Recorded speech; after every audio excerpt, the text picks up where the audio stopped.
عراق میں حکومت کی تشکیل کے لیے سائرون اتحاد کا ایک اہم اجلاس منعقد ہوا، جس میں حکومت کی تشکیل سے متعلق پیش رفت ہوئی۔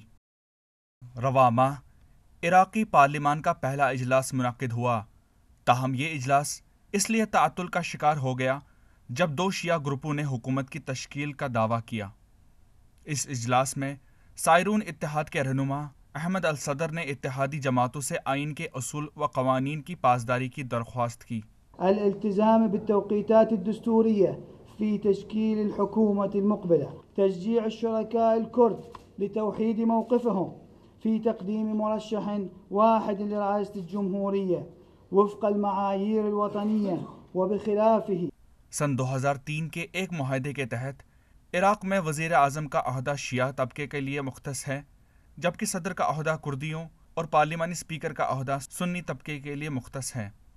رواں برس مئی میں عراق میں پارلیمانی انتخابات منعقد ہوئے، جن میں سائرون اتحاد کے رہنما مقتدی الصدر نے بیشتر نشستوں پر کامیابی حاصل کی۔ انہوں نے انتخابات سے قبل کالعدم ملیشیا حشد الشعبی گروپ کے ساتھ اتحاد کیا تھا۔